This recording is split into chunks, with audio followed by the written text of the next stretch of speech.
buenas noches. Muchas gracias por estar con nosotros nuevamente en este siguiente episodio de S21 Podcast. Hoy tenemos el agrado de poder platicar con uno de los mejores especialistas y un revolucionario dentro de nuestro gremio, ya que es uno de los primeros especialistas de su rama en poder establecerse aquí en Oriente, aquí en Chiquimula y parte de Zacapa y algunos otros departamentos. Vamos a platicar de un tema muy controversial, un poco tabú y un poco fuerte para poder dar ciertos datos. Y vamos a aprovechar a hablar de este tema tomando en cuenta que en abril acá en Guatemala se suele concientizar acerca del cáncer, sobre todo cáncer testicular y cáncer de cabeza y cuello, incluso cáncer de esófago, si no estoy mal. Entonces vamos a hablar específicamente de cáncer. Tenemos el agrado de contar no solo con mi amigo, sino también con uno de los mejores especialistas, como les comento, Luis Orellana. Luis, muchas gracias por estar con nosotros y tomarte el tiempo de poder venir hasta acá. Sé que no vivís tan cerca, pero de verdad, muchísimas gracias por acompañarnos, ¿oíste? Gracias, Charlie. Un gusto estar por acá. Perfecto. Quería, para que la audiencia te pueda conocer un poquito, no sé si nos puedes hablar un poquito de tu carrera académica, cómo comenzó todo. Nos conocemos desde hace muchísimos años, creo que desde que éramos médicos generales. Sí, trabajamos juntos. Trabajamos juntos. 13 o 14, no recuerdo. Ajá, algo así, ¿no? Sí, trabajamos allá en la ciudad capital, en Hospital, lo que era Hospital Las Américas, ahora ya es Hospital La Paz. Acababa de pasarse a Hospitales La Paz, ¿no? Ese año se pasó. Exactamente. Y ahí estuvimos ahí un año. Y ya después, pues, nuestros destinos de especialidad, pues ya nos separamos. Entonces, contanos un poquito acerca de tu carrera académica. Bueno, nací acá en Zacapa, soy oriundo de Zacapa. Estudié medicina en la ciudad, médico y cirujano, casi de la misma promoción. Hice una especialidad de medicina interna en el ICS, el Instituto Guatemalteco de Seguridad Social, y una segunda especialidad en oncología médica, que es básicamente cáncer de adultos, ¿verdad? No veo niños. Okay. Oncología médica, a veces la gente se confunde un poco por todos los especialistas, porque el cáncer lo vemos muchos especialistas. La oncología médica es la rama de la medicina que ve cáncer no quirúrgico.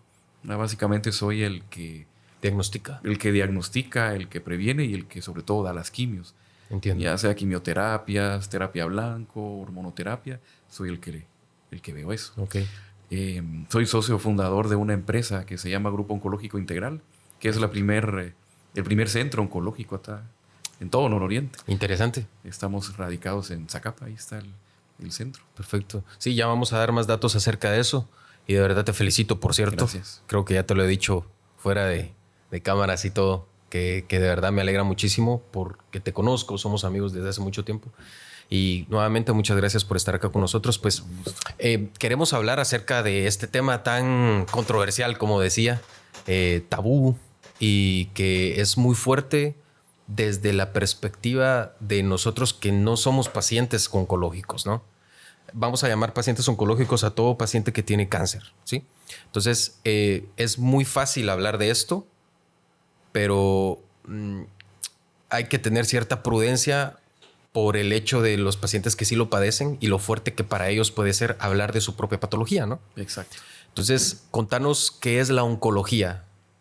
La oncología es la rama de la medicina que trata el cáncer, ¿verdad? Hay oncología de adultos, de niños, y dentro de la rama de adultos hay oncología médica, como mi especialidad, oncología quirúrgica, ginecología oncológica, urooncología, y hay ciertas altas especialidades, por ejemplo, cáncer de mama, cáncer urológico, gastrointestinal, que eso sí es un poco menos común acá en Guatemala.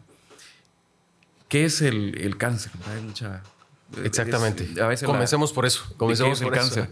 Es bien complicado explicarlo, sí, supongo. Sí, explicar qué es el cáncer es un poco complejo porque usamos mucha terminología médica que si estamos fuera de esto, a veces es difícil que la gente termine de entenderlo, pero básicamente todas las partes de nuestro cuerpo están formadas por células, que es la unidad básica funcional.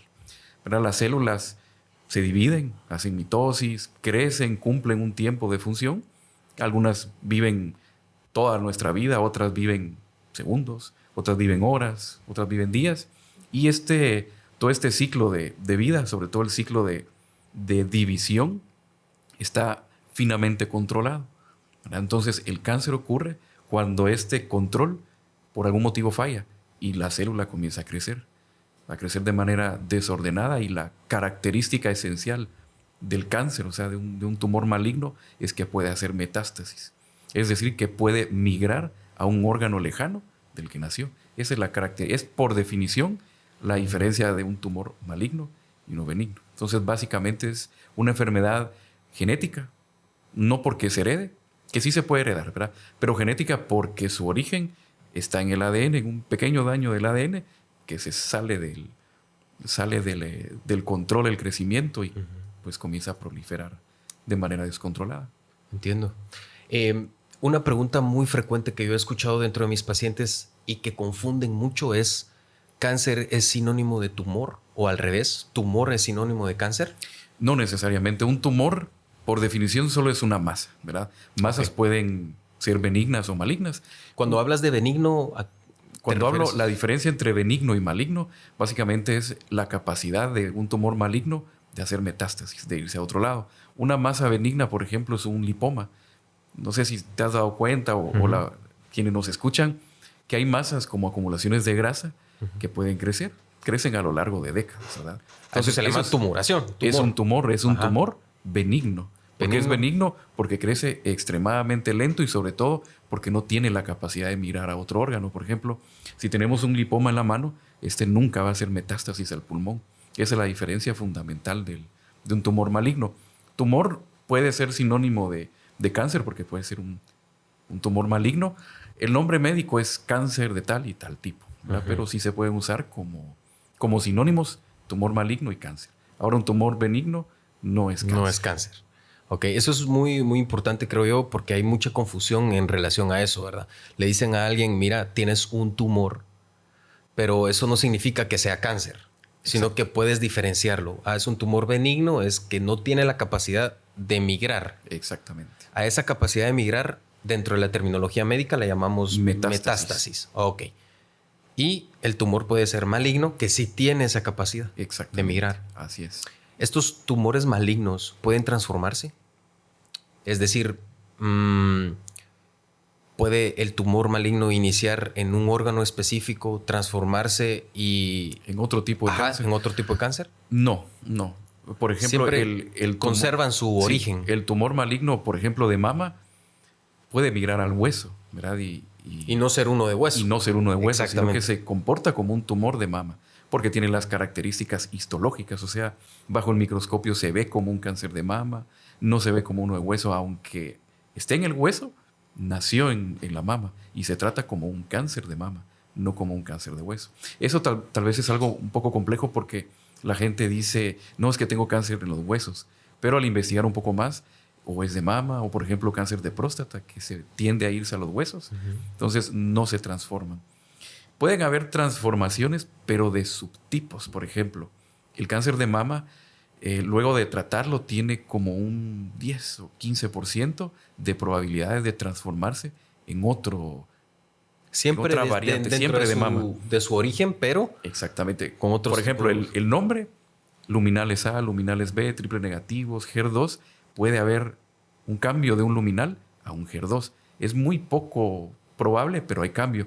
Pero esos son como el cambio de uno de los dos apellidos. O sea, sigue siendo el mismo, con ligera diferencia, pero nunca deja de ser cáncer de mama. Entiendo. Empecemos hablando un poquito acerca de la clínica, es decir, acerca de los síntomas que un paciente puede comenzar a tener. Te hablo esto porque hay mucha gente que tal vez no tiene mucho estudio, ¿sí? Y no puede tal vez expresar sus síntomas o expresar la forma en cómo se siente. Pero ¿cuándo una persona puede empezar a diferenciar y decir, o sospechar, o tener que consultar para decir, puedo estar padeciendo esta patología o esta enfermedad? Los síntomas son muy variados y depende mucho del tipo, o sea, del lugar en donde está saliendo el cáncer. Por ejemplo, si es un cáncer gástrico, pues los síntomas son muy parecidos a los de una gastritis. Okay. ¿Verdad? Entonces pueden tener dolor en la boca del estómago, reflujo, persistente, ¿verdad? Porque puede haber gastritis, que es no normal, pero... No toda la gastritis es cáncer tampoco. No es eso lo que queremos decir, exactamente, ¿verdad? pero puede comenzar así, ¿verdad? Entiendo. Gastritis que no mejora después de 3 meses de tratamiento, hay que ponerle mucha atención. Y así puede ir variando. Por ejemplo, el cáncer de colon, ese no da un síntoma como tal, pero cuando está iniciando puede haber popó con sangre, ¿verdad? Eso de ninguna manera es normal. Eso es motivo de consulta inmediato. Por ejemplo, el cáncer de cervix, cervicouterino, el cáncer de matriz que le dice la gente, del cuello de la matriz, da sangrado, puede dar dolor durante las relaciones, y eso sí puede tardar muchos años en dar síntomas. En desarrollarse. Exactamente. Por ejemplo, el cáncer de próstata se confunde mucho con hipertrofia prostática. Básicamente son los mismos síntomas, que el paciente se levanta muchas veces en la noche a orinar, el chorro ya no es tan grueso. Entonces, hay métodos de tamizaje, llamamos nosotros. O sea, detección temprana en pacientes sin síntomas, ¿verdad? Hay detección temprana para cáncer de mama, cáncer de cervix, cáncer gástrico, cáncer de colon, cáncer de hígado, cáncer de próstata. Básicamente los cánceres más comunes deberían de estarse... Tienen métodos de detección temprana. Detección temprana, ¿verdad? Exactamente. Ahora, el síntoma común cuando el cáncer está avanzado casi siempre es pérdida de peso, malestar general, cansancio persistente y sin causa alguna, pero esos son síntomas ya un poco más avanzados, que sí tienen en común la mayoría de cánceres. Hay factores de riesgo que los pacientes pueden... Te pongo el ejemplo. Estabas mencionando de que tiene cierto factor genético, ¿no? Pero factor genético en el sentido de que afecta hasta el ADN y que puede ser heredado, pero puedo tener el componente genético y nunca desarrollar el cáncer, ¿no? Sí. Pero yo con mi actividad o mi estilo de vida puedo empujar ese factor genético y hacer el clic necesario para que esto se desarrolle. Claro que sí. Por ejemplo. El 90% de los cánceres son ambientales, es decir, no tienen una causa genética. Interesante. ¿Verdad? Es como la diabetes. Vos puedes tener un familiar diabético, una mamá diabética, pero si te mantienes con peso adecuado, haces ejercicio, nunca vas a ser diabético. El cáncer es igual. Puede un familiar mío tener cáncer de mama y no necesariamente yo voy a tener cáncer de mama. Puede mi abuelo haber muerto de cáncer de pulmón y no necesariamente a mí me va a dar, porque la gran mayoría de casos son ambientales por factores de riesgo. ¿Qué es un factor de riesgo? Es cualquier conducta que aumenta el riesgo de, por ejemplo, fumar y cáncer de pulmón, fumar y cáncer de boca, fumar y cáncer gástrico, fumar y cáncer de esófago, alcoholismo crónico, cirrosis y cáncer de hígado, ¿verdad? La mayoría están dados por factores de riesgo. Y hay factores de riesgo que son comunes a muchísimos tipos de cánceres. Entiendo. La obesidad, sobrepeso, sedentarismo, no llevar una dieta adecuada aumentan el riesgo de casi todos los tipos de cánceres. De cáncer de cabeza y cuello, de cáncer de esófago, de estómago, de colon, de recto, de hígado. Entonces te puede dar cáncer en todo el cuerpo, realmente. Y son los mismos factores. Entonces, de riesgo. Si a lo largo de toda tu vida mantienes un peso adecuado, comes comida balanceada, una dieta balanceada, no comes ultraprocesados, bebes poco o nada de alcohol, no fumas de ninguna manera, el riesgo de cáncer disminuye. A pesar de que tengas ese factor genético, exacto, controlando todos los demás factores que sí puedes influir, puedes evitar que se desarrolle, ¿no? Ahora, hay cánceres que sí, pues sí tienen una alta carga genética. Por ejemplo, algunos cánceres de mama, que son la minoría, están asociados a la mutación de ciertos genes, que llamamos genes BRCA, ¿verdad? Entonces, si nosotros tenemos esa mutación que está en nuestro ADN desde que nacemos. Sí, pues nuestro porcentaje de probabilidades. Exactamente. Entonces, si una mujer tiene esa mutación, el chance de que le dé cáncer de mama en el transcurso de toda su vida es alto, es más de un 80%.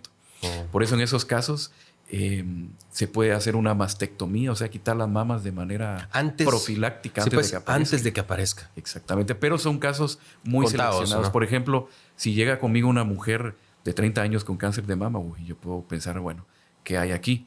Veo todo el antecedente familiar y si me dice, no, que mi mamá tuvo cáncer de mama, que mi hermana tuvo cáncer de mama, que mi papá tuvo cáncer de próstata. Ya te empuja a sospecharlo, ¿no? Ya me empuja a sospecharlo, se hace el test genético que es en sangre y si lo tiene positivo, pues ya sabemos el riesgo que puede tener y sobre todo que en el caso que lo tenga positivo y con cáncer de mama, hay un target terapéutico para esa mutación. O sea, hay una medicina en específico para esa mutación. Para esa mutación. Exactamente. Ahora, si ella lo tuviera mutado, podemos hacerle un estudio a una hermana que no tenga cáncer, Entiendo. detectarlo y evitar que O aparezca. si tiene hijas, ¿no? Exactamente, o si tiene hijas. Ok. Ahora, hay factores también que yo no puedo modificar, aunque yo quisiera. Sí. No hablo de factores genéticos, sino que factores, por ejemplo, lógicamente, si estamos hablando de cáncer de cervix, es imposible pensar que va a haber un cáncer de cervix en un hombre, lógicamente, por la presencia o no de ese órgano. Pero tal vez hablo de que tanto hombres como mujeres tenemos órganos comunes, órganos en común, y por ser hombre o por ser mujer, puedo tener mayor riesgo de Claro, padecerlo. Porque esto es estadístico, ¿no? Lo primero es lo ligado al sexo, ¿verdad? El cáncer de mama, por ejemplo, también lo padecen los hombres, pero por cada caso de un hombre con cáncer de mama hay 100 mujeres. ¿Verdad? Es extremadamente poco común, Poco pero frecuente, lo hay, ¿no? ¿verdad? Eso es lo primero, lo ligado al sexo. Digo ligado al sexo, o sea, al hecho de ser mujer o hombre. Por ejemplo, Ajá. en el primer mundo y acá con nosotros, los cánceres de mama y de próstata ocupan el mismo lugar. ¿Verdad? Son igual de frecuentes. ¿Por qué? Porque son independientes del lugar en donde vivís, de los ingresos económicos. ¿Verdad? Es puramente ligado al sexo. Sí. Ahora- Esto es un poquito controversial, ¿no? Tomando en cuenta todo lo que está apareciendo de manera revolucionaria. Pero realmente hablando, científicamente hablando, dentro de nuestra carrera y nuestra academia, a nosotros sí nos interesa qué órganos tenés Sí. para poder dar el diagnóstico preciso, ¿no? Entonces, Exacto. por eso lo comentaba, para que realmente no hubiera confusión con respecto a cómo te sentís o cómo te percibís, que esos no nos podemos y no queremos meternos en eso, sino el hecho de que tenemos algunos órganos en común, pero como decís, lo ligado al sexo es uno de los primeros factores de riesgo, ¿no? Incluso esto es estadístico, Sí. ¿verdad? Sí, Ok. por ejemplo, una de cada 8 mujeres va a tener cáncer de mama. Y eso no lo pueden escoger, sino que es pura estadística, es la incidencia. ¿Verdad? Sí, pues. Por ejemplo, el cáncer de próstata, si tomamos personas que vivieron 90 años y que fallecieron pues, de una causa común y les explorás su próstata, haces una biopsia o una autopsia, muchos tienen cáncer, pero fallecen De otra causa. Ya es extremadamente común. Oh, sí se ha dado eso, entonces. Sí. Entiendo. Sí, uno de los tratamientos para el cáncer de próstata, los que son de mejor riesgo en personas muy ancianitas, es no hacer nada. Porque es cierto, porque la progresión, o sea, Es tan lenta, ¿va? es tan lenta que el paciente pues va a fallecer de otra otras cosa. causas. Por ejemplo, un abuelito de 95 años que tenga un cáncer de próstata de buen pronóstico, que tenga ciertas características. Y que esté localizado, ¿no? Que esté localizado, no esté metastatizado. que el Gleason sea bajo y que tenga todo lo de buen pronóstico, una opción es no hacer nada. ¿Verdad? Porque Sí. avanza tan lento. Que de aquí a que dé síntomas o que haga algo, va a ser muy difícil, ¿no? Exactamente. Tomando nuestro nivel de vida, ¿no? O sea, es decir, nuestra edad probable de fallecimiento, o la edad promedio, más bien dicho, creo yo, ¿verdad? El promedio. Ah, interesante. Ahora, es muy frecuente que la gente piense que una vez diagnosticado es sinónimo de muerte. O sea, me voy a morir más temprano de lo que probablemente si no tuviera cáncer lo haría. Entonces me lleva a la pregunta, ¿el cáncer se puede curar? Sí, si se detecta a tiempo se cura, es perfectamente curable. El cáncer nosotros lo clasificamos en estadios clínicos, es decir, en lo avanzado de la enfermedad. No es lo mismo un cáncer de cervix etapa clínica 1, extremadamente temprano, donde una histerectomía, o sea, quitar ¿La matriz? la matriz, lo cura y no necesita nada más, a un cáncer de cervix ya más avanzado que tiene invasión a la vagina o a los ganglios linfáticos de adentro de la pelvis. Ahí ya no entra una cirugía curativa, sino que entra quimio y radio, siempre con intención curativa. Pero cuanto más avanzada está la enfermedad, el chance de curarse es menor y el chance de que regrese a largo plazo es mayor. Entonces, sí se cura. La mayoría se pueden curar sí son detectados a tiempo, ¿verdad? He ahí el porqué de la detección temprana. Claro, no, y comento esto porque es muy común que la gente diga, "Ah, tengo cáncer, ¿para qué me lo voy a tratar?" Porque se puede curar. Exacto. Entonces, el cáncer puede ser curable, Sí. ¿no? Ok, perfecto. Pero esto también me lleva a la pregunta. Hay cánceres que aunque te den tratamiento, no se curan. Sí, hay cánceres que son extremadamente agresivos. Por ejemplo, el cáncer de páncreas, muy pocos se detectan en fases tempranas porque no da mayor síntoma. Casi siempre el síntoma que da es ictericia. O sea, se ponen amarillos porque se tapó el conducto pancreático. Biliar, ¿no?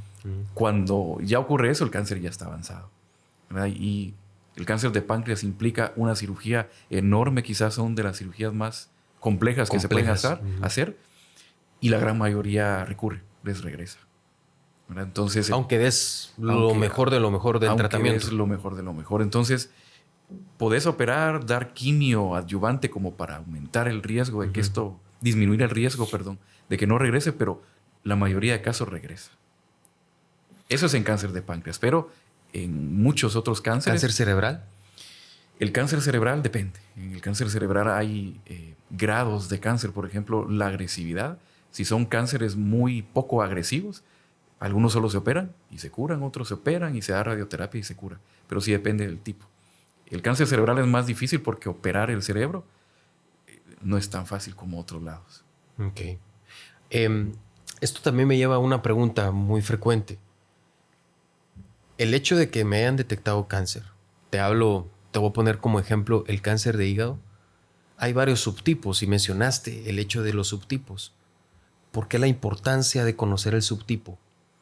De cáncer de hígado... Por decirlo así, sabemos el nombre. Tiene cáncer hepático. Ah, ya te entendí. Pero conocer el apellido, diciéndolo metafóricamente, ¿no? Exacto. Metafóricamente, porque ¿de qué me sirve conocer el tipo de cáncer, el subtipo de cáncer, después de saber que tiene un cáncer? Exacto. Es importante porque cada tipo, bueno, en el hígado hay varios tipos de células. No solo está la célula del hígado. Hay células que tienen que ver con la síntesis de la bilis, células de sostén y de otros tipos. Entonces, cuando hay un tumor en el hígado y es un tumor maligno, se toma una biopsia. Pero la mayoría de veces hay que hacer aparte un estudio que se llama inmunohistoquímica. ¿Por qué? Porque un cáncer de hígado, que el nombre es hepatocarcinoma, se trata diferente que un cáncer de hígado, que es un colangiocarcinoma intrahepático, que un cáncer de hígado que puede ser un sarcoma. Los tres tienen tratamientos y pronósticos diferentes. Entonces, bajo ciertos criterios uno puede no hacer una biopsia, pero en la mayoría de veces lleva una biopsia porque el tratamiento es diferente en todos los casos. Ok, eso es lo importante. Por eso quiero recalcar esto, porque de verdad no es cuestión de que el médico quiera seguir haciendo estudios, sino que esto es importante para el abordaje terapéutico, ¿no? Ningún oncólogo da tratamiento sin una biopsia. Es raro el tumor que se trata sin biopsia. Rarísimo. Contados con los dedos. Esto también te da pronóstico, supongo. Exactamente. No es lo mismo tener un hepatocarcinoma, o sea, un cáncer de hígado propiamente dicho, en un paciente sin cirrosis y con una masa de 2 centímetros, a tener un colangiocarcinoma intrahepático metastásico. El pronóstico es completamente diferente y el tratamiento es diferente. En uno se puede operar y se curó, en otro es quimio y no se va a curar. Es completamente diferente. Incluso el cáncer de hígado avanzado, propiamente dicho, el hepatocarcinoma, ya no lleva quimio, sino que es terapia blanco. Son pastillas que lo que hacen es básicamente quitarle la capacidad para absorber sangre. Ya no hay quimio en cáncer de hígado, pero en cierto tipo, no en todos. Entiendo. También he escuchado, y por eso lo pregunto,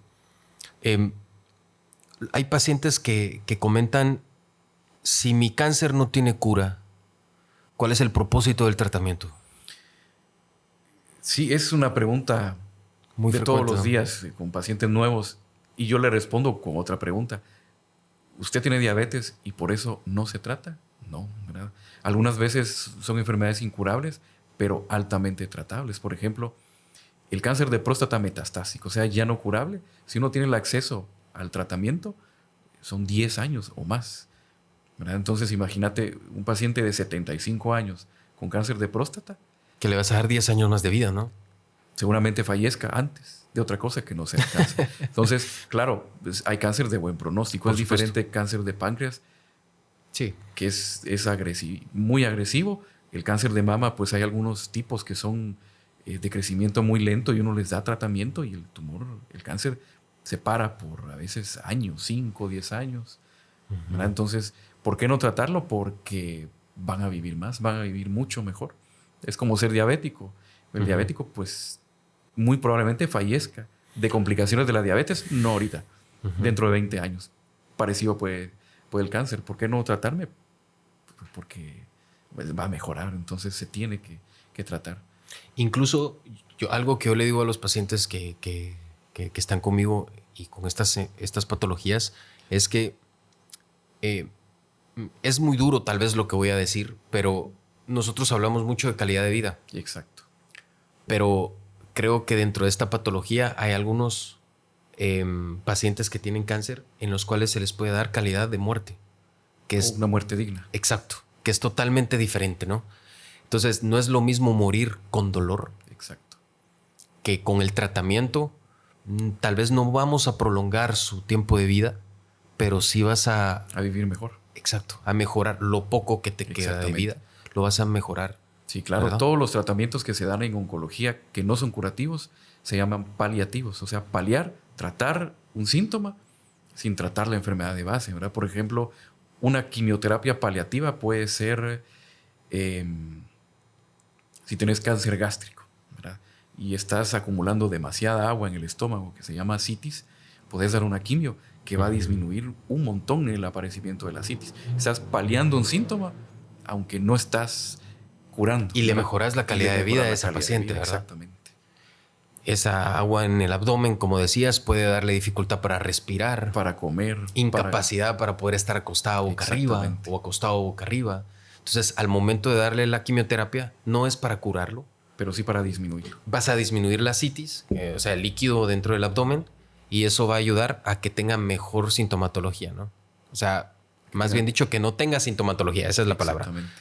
Donde ya no le va a dificultar respirar, no le va a dificultar poder dormir, ¿va? Exacto, comer. Exactamente, comer. Eso es muy interesante y el porqué de la importancia del tratamiento, ¿no?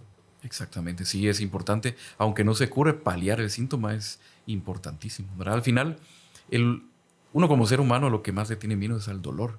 Tal vez no es tanto al hecho de fallecer, porque es algo inevitable, pero al sufrimiento, al dolor. Entonces, parte de los cuidados paliativos es minimizar eso. Es minimizar eso. No, o incluso tener un familiar, ¿no? Exacto. Te hablo de un padre, una madre, o incluso hermanos, o familiares de tipo afectivo, ¿no? Tu esposa o tu esposo, cosas como esas. Minimizarles el dolor te da esta paz mental de que estás haciendo algo por él, sí. A pesar de que no puedes eliminar por completo la patología, puedes ayudarlo, ¿no? Claro, hasta cierto punto. El partir se hace más fácil, con menos sufrimiento. Exactamente. Una pregunta que también es muy común es ¿qué es lo que hace que el cáncer elija a qué órgano irse?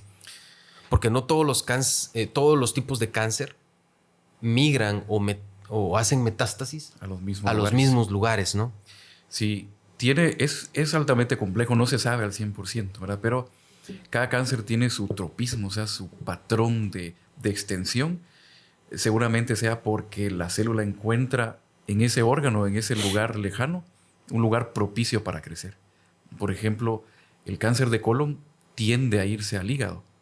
¿Pero por qué? Porque los vasos sanguíneos del colon todos van a desembocar básicamente al hígado. Entonces se van hacia ahí, va. Hacia donde va la corriente, ¿verdad? El cáncer de próstata tiende a irse al hueso. Es el primer lugar porque el nicho se llama, o sea, la casa la encuentra muy favorable, parecido a la próstata. Entonces ahí está a sus anchas para crecer. Por ejemplo, hay cánceres de mama. Los cánceres de mama HER2 tienden a hacer metástasis al cerebro. Es una característica, ¿verdad? Entonces, seguramente sea por el nicho, por el lugar donde lo encuentran perfecto para crecer. Casi siempre son lugares donde tienen mucho riego sanguíneo. Por ejemplo, es rarísimo el cáncer que se va a la piel, o sea, que hace metástasis a piel. porque el riego sanguíneo no es muy abundante, pero muchos cánceres hacen metástasis al hígado. ¿Por qué? Porque tiene sangre arterial, sangre venosa, los nutrientes del intestino.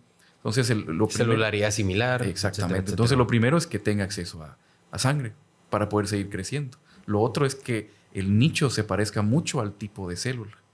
La dirección de la irrigación y todo eso influye, ¿no? Exactamente. Por ejemplo, los melanomas, el cáncer de piel, el cáncer que surge en los lunares. Hay melanomas que surgen debajo de la uña del pie. Imagínate. Entonces, ¿cómo se expande primero el melanoma?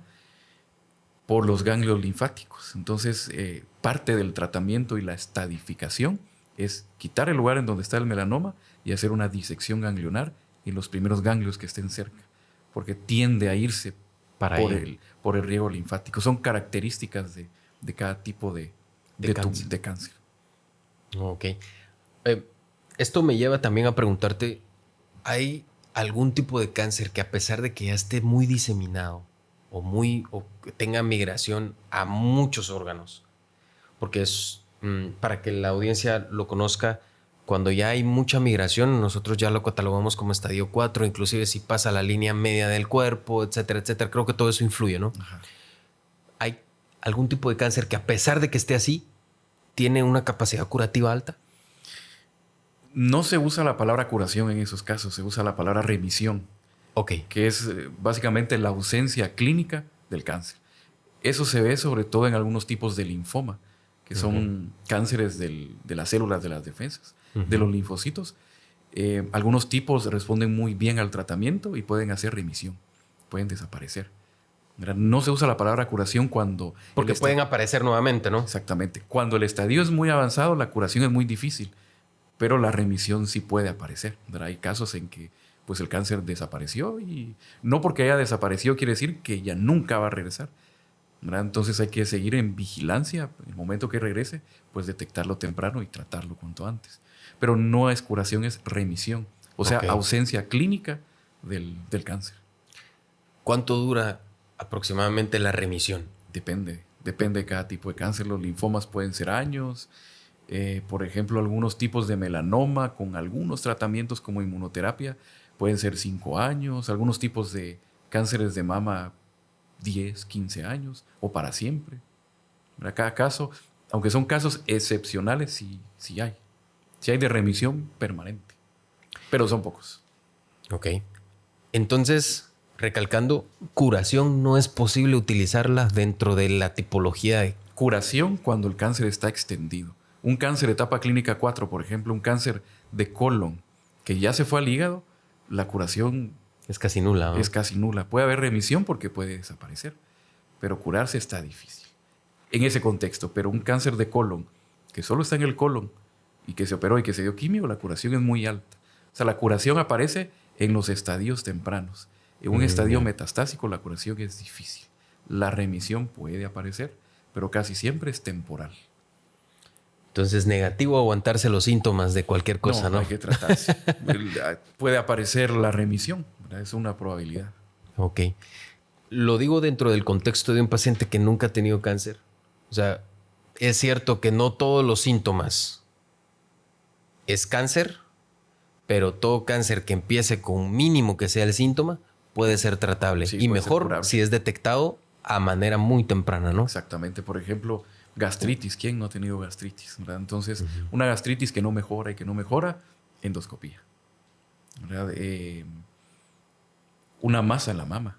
Eso no es de ninguna manera normal. Te vas y una mamografía, si ya tenés más de 40 años, o ultrasonido. ¿Verdad? Que es la primera... Incluso el autoexamen ha salvado muchas vidas. Sí. El autoexamen es fácil porque lo hace la paciente todos los días. No hay mejor persona que conoce sus mamas que quien las tiene, ¿verdad? Entonces, el autoexamen es esencial, pero tampoco reemplaza una mamografía. ¿A qué me refiero? A que si hay una mujer de 40 años que ya tiene que hacerse una mamografía anual, por no sentirse nada en el autoexamen, no va a suplir no hacerse una mamografía. Entonces, el autoexamen es extra. ¿Qué consejo le darías a una persona que solo tiene el componente genético, que te dice, mira, o que sabe la persona? Porque cuando no tienen síntomas nunca consultan y eso es mentira de que van a consultar. No lo hacen. factores económicos o hay muchas cosas, ¿no? Pero te pongo un ejemplo. O sea, vamos a suponer que yo tengo familiares con cáncer, porque afortunadamente que yo tenga en mente algún familiar mío, tal vez algún primo o algo por el estilo, pero que tal vez con sanguinidad ya no me afecte tanto. Pero tengo, no sé, mi mamá, mi abuela, mi abuelo, en algún momento tuvo cáncer. ¿Cómo debo de hacer esa pesquisa? ¿Cómo debo de hacer esa cercanía al médico específicamente para que me detecte si hay o no hay? Bueno, ¿Depende del área?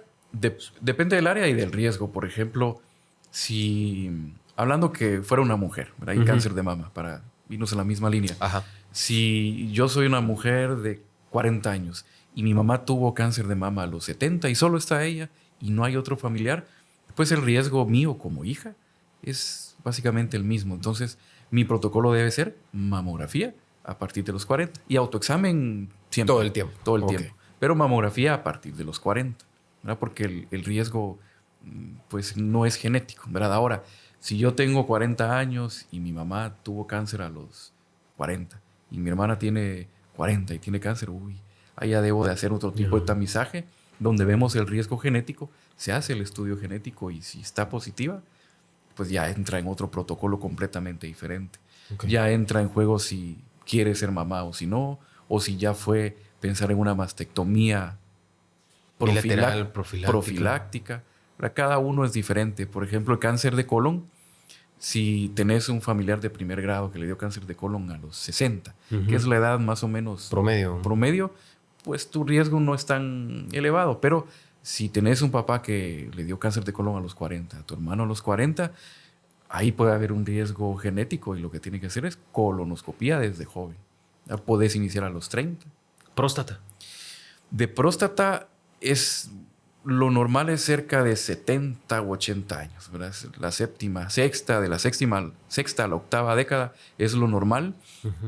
Si es así, pues no hay riesgo genético, pero si tengo a mi papá que le dio próstata a los 40 años, ahí puede haber un riesgo. ¿No? Exactamente, y el próstata pues es fácil porque es tacto rectal y sobre todo el antígeno prostático.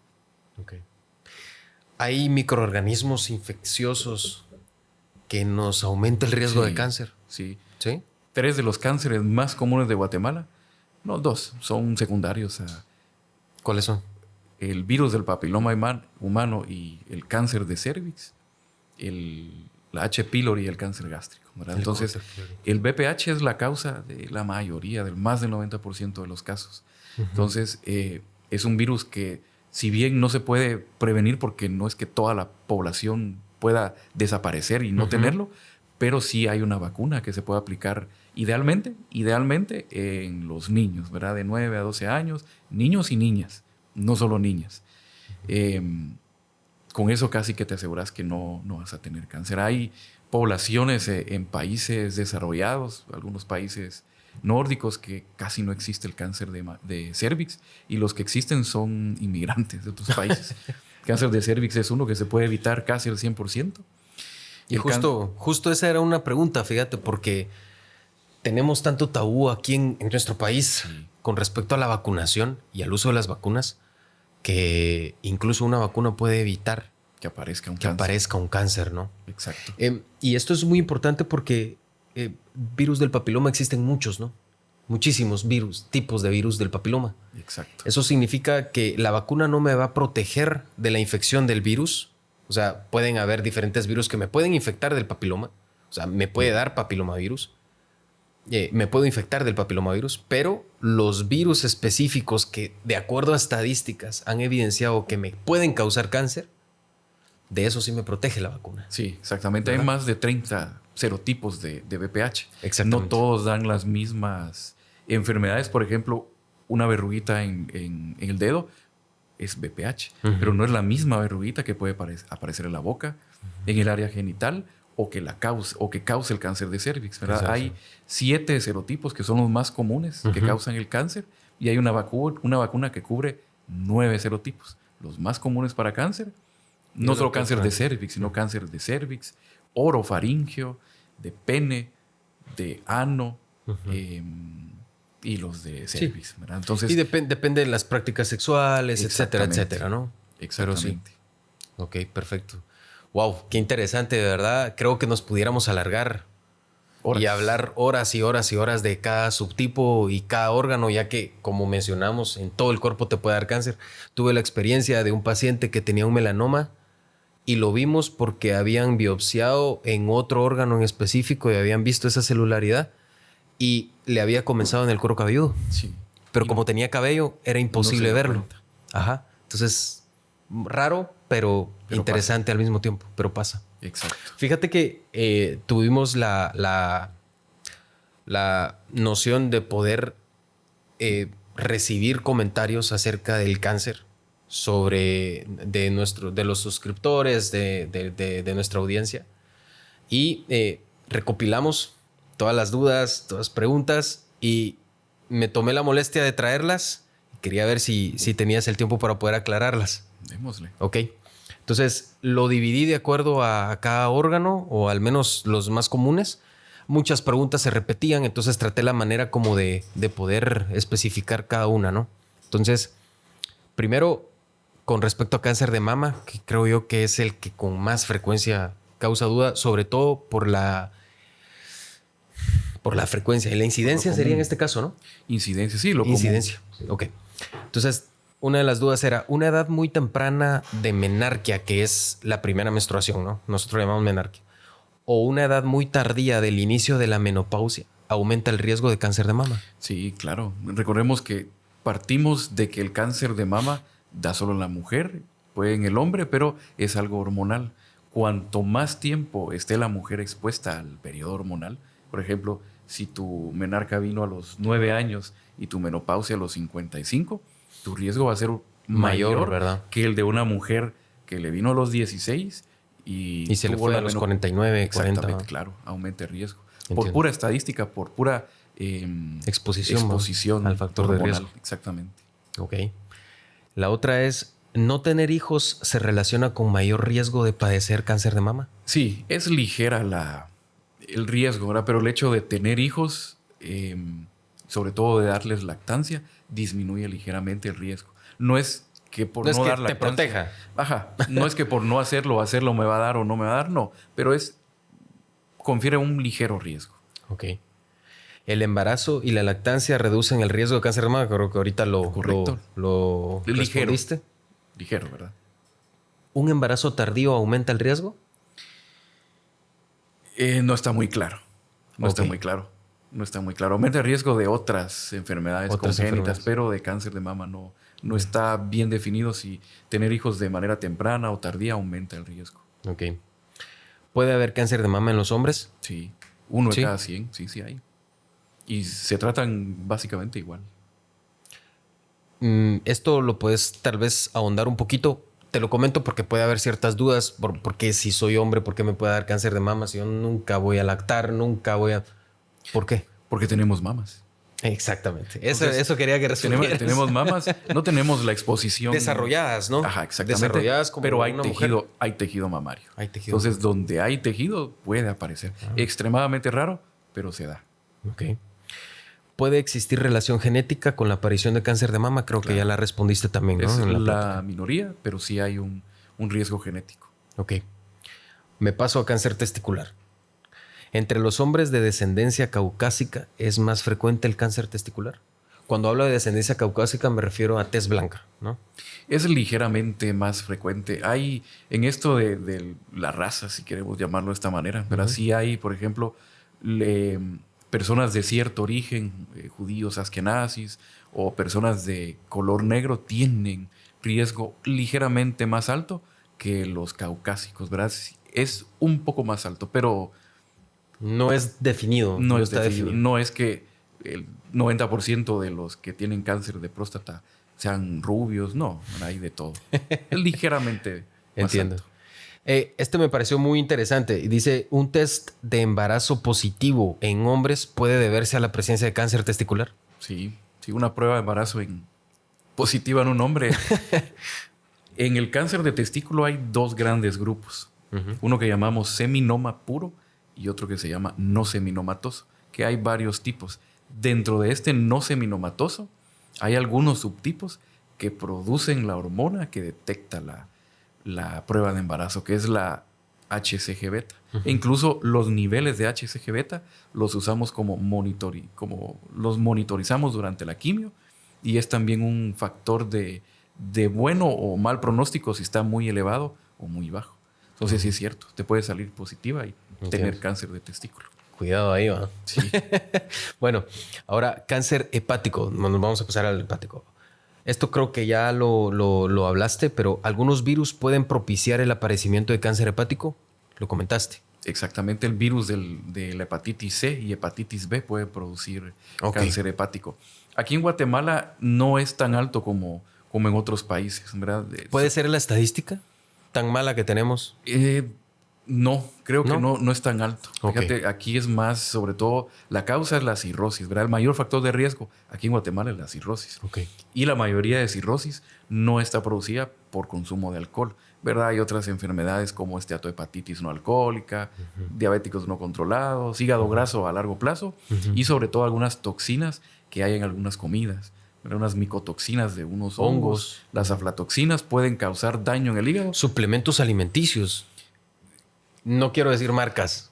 Mira, sí, pero tal vez como factor de cáncer de hígado. Pero sí como cirrosis. O sí. Más bien como falla hepática, ¿no? Sí, como falla hepática. Como falla hepática, pero esto te puede propiciar a un daño hepático crónico si lo consumes de manera continua, a pesar de los daños que te puede estar produciendo, ¿no? Sí, no, y sí es común. Yo tengo una anécdota de una mujer con cáncer de mama que comenzó a tratarse con quimioterapia y comenzó a elevar las transaminasas, las pruebas del hígado. Y yo, mire señora, ¿no está consumiendo algo aquí? No, doctor. Bueno, vamos a hacer una pausa. Hicimos una pausa para que bajaran. Le dimos el segundo ciclo y ya no aumentaron. Entonces la paciente, ya después que se dio cuenta, me dijo, doctor, es que yo estaba tomando un té de no sé qué.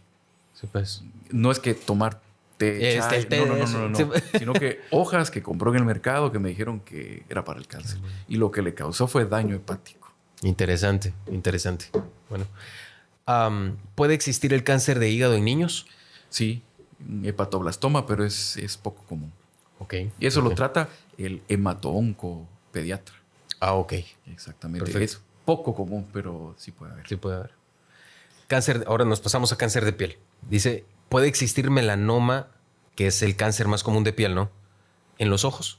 Sí, puede haber melanoma en la piel, que es el más común. Bueno, el cáncer de piel más común no es el melanoma, pero el melanoma puede estar en la piel, en las mucosas de cualquier parte del sistema gastrointestinal y en el ojo, en la retina, en el fondo del ojo. ¿Y en las uñas? Debajo de las uñas. Debajo de las uñas, ¿no? Exactamente, sí, puede haber. Hay casos de melanomas en la mucosa rectal, que ¿cómo te lo ves? ¿Cómo te lo melanomas? ¿Cómo te lo llegas a...? Melanomas vaginales. Es cómico, pero pasa. Exacto. Pasa, ¿no? Interesante. Ok. La otra decía, ¿las cabinas de bronceado pueden aumentar el riesgo de cáncer de piel? Sí. Al final es exposición a luz ultravioleta y aumenta el riesgo. Ok. ¿Mi color de tez puede influir en eso? Que sí. Las personas blancas tienen más riesgo de cáncer de piel. Esa es la ventaja de ser morenito. Nuestro riesgo es un poco menor. Protegido. Exacto. Ok. Esta me pareció muy interesante y quiero que no haya malinterpretación de lo que voy a decir, pero de verdad me pareció muy interesante esta pregunta. Creo que el que la preguntó estaba como relacionado al área de salud. Entonces me la preguntó y decía, sarcoma de Kaposi y la posible vía de infección, que es fecal oral, entre personas con comportamientos sexuales ajenos a la heteronormatividad, ¿es mayor riesgo? El sarcoma de Kaposi no es ser el riesgo la orientación sexual, sino que es las enfermedades de transmisión sexual, sobre todo el VIH. La mayoría del sarcoma de Kaposi se da en pacientes con VIH. Entonces no es tanto la orientación o prácticas sexuales, sino la presencia o no de sino la virus. presencia o no del VIH. La gran mayoría, el sarcoma de Kaposi es raro. Yo he visto pocos y todos en pacientes con VIH. VIH ya un poco avanzado.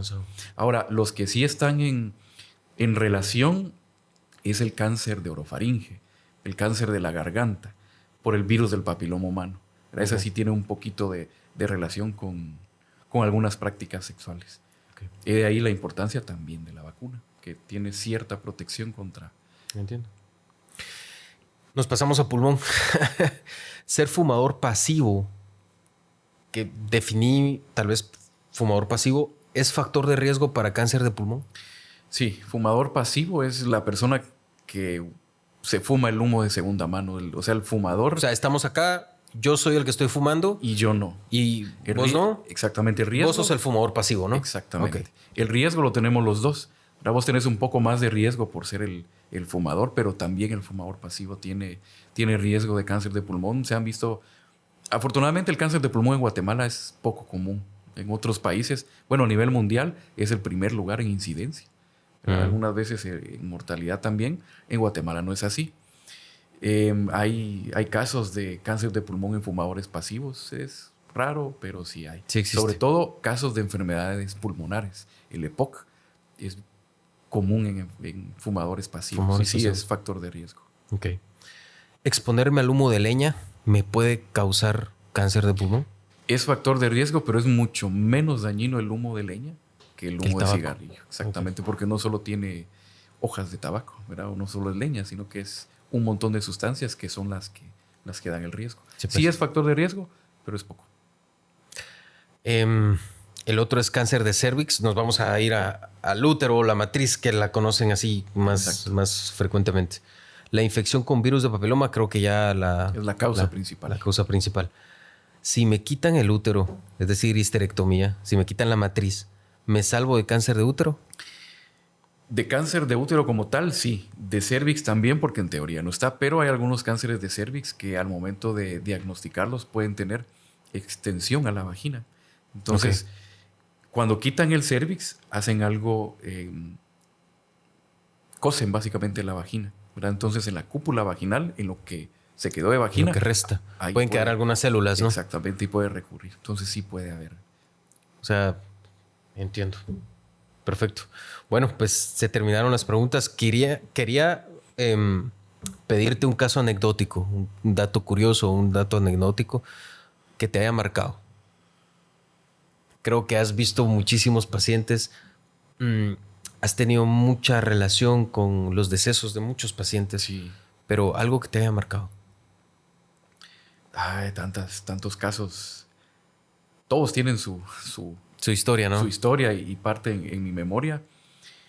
Quizás un caso bastante difícil de un paciente de 23 años que él consultó porque estaba vomitando sangre. Estaba tosiendo sangre. Okay. Le hicieron unos rayos X de tórax y tenía algo que se llama imagen en balas de cañón. O sea, tenía metástasis en el pulmón y en el mediastino. O sea, para los que nos escuchan, el mediastino es el lugar que está entre los pulmones y el corazón. En el mediastino él tenía una masa grandísima, como de 20 centímetros. No, menos, como de 15 centímetros. Y lo más común a esa edad, pues, son las 4 T, ¿verdad? Timoma, tiroides, teratoma. Terrible teratoma. Entonces, el paciente le hicimos un montón de marcadores tumorales, dentro de ellas una prueba de embarazo. No una prueba de embarazo como tal, sino HCG beta cuantificado. O sea, saber qué tan elevado estaba. Y lo tenía más o menos como una mujer con un embarazo de 6 meses. O sea, el tumor se trataba y testículos normales.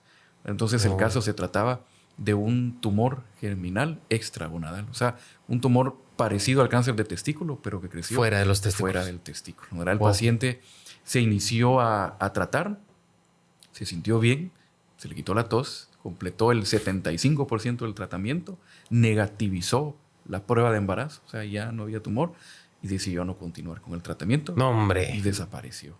O sea, el paciente ahí anda sin continuar, ¿verdad? Entonces, bueno, me causó mucha... Sin comentarios. Sí, porque eso pasa a veces, que el paciente se siente muy bien y ya no continúa. Bueno, yo digo sin comentarios y tal vez para mí es fácil decirlo porque no lo tengo. Pero, bueno, desconozco todo lo perjudicial que estas personas pueden llevar, vamos. Creo que tal vez no está correcto decir eso, pero sí desconozco la agonía que estos pacientes pueden llevar. Sobre todo, como decíamos, el dolor, estar tosiendo sangre no debe ser fácil. Exacto. Entonces se sintió mejor y lo importantísimo con estas enfermedades es apegarse al tratamiento completo que les indica el médico, porque el chance de curación aparece y está si se da el tratamiento completo. Entiendo. ¿Verdad? Por ejemplo, para el cáncer gástrico, la mayoría de casos llevan quimio y cirugía. Algunos pacientes pues le tienen mucha aversión a la quimio y dicen, bueno, yo solo cirugía y nada más. Y desafortunadamente el cáncer regresa, ¿verdad? Entonces, importante es completar todo el tratamiento que el médico les indique. Entiendo. Bueno, buenísimo. Muchísimas gracias por la charla tan amena, de verdad. Espero no sea la primera vez. Espero poder contar con tu presencia en algún podcast posterior. Me parece bien. Para hablar más interesante. Ahora, ¿dónde te encontramos? ¿Dónde te encuentra la gente? Y yo atiendo mi clínica, el centro oncológico está en Zacapa, en el interior del centro médico. Ahí vemos pacientes de todos lados. Ocasionalmente he venido acá a Chiquimula, al siglo XXI. Okay. Atiendo también en Puerto Barrios y en Petén, cada cierto tiempo, ahora cada 3 semanas o una vez al mes. Ahí me pueden buscar en las redes como Grupo Oncológico Integral o como Dr. Luis Orellana Oncólogo. Ahí están todos los números. En tus redes pueden encontrar todo. Ahí hay fotos de casos y fotos interesantes también. Buenísimo, perfecto. Exacto. Amigo, muchísimas gracias, ¿oíste? Gracias a vos. Te agradezco bastante. Y a ustedes en casa, muchísimas gracias por acompañarnos. Vamos a estar comunicándoles de los próximos episodios y nuevamente muchísimas gracias por la aceptación que están teniendo y esperamos haya sido de mucha utilidad y que hayan aprendido como nosotros acerca de esta patología. Muchísimas gracias.